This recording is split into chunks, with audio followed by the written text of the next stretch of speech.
આપણે ત્યાં મરઘા કપાય છે, કૂકડા કપાય છે, પાડા કપાય છે, બકરા કપાય છે, ઘેટાં કપાય છે. આ બધો પશુઓને કતલખાનામાં કાપવાની છૂટ છે. કાયદેસરના કતલખાનામાં આવા પશુઓને કાપવાની છૂટ છે.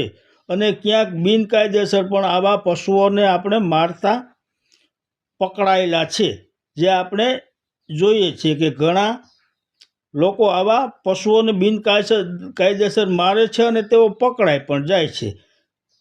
પરંતુ આજે શેરીઓના કૂતરા માણસોને કરડે છે તેનો કોઈ કાયદો નથી.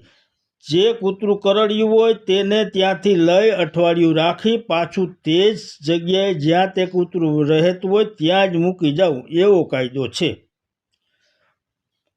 શા માટે આ કૂતરાઓ માટે ક્યાંય બીજી વ્યવસ્થા થતી નથી?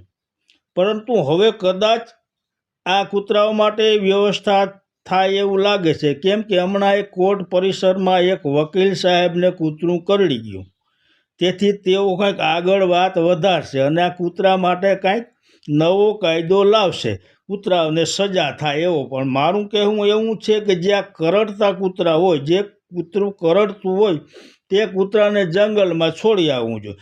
તેથી ત્યાં વાઘ દીપડાને ખોરાક પણ મળી જાય અને કૂતરાને પણ સજા પણ મળી જાય.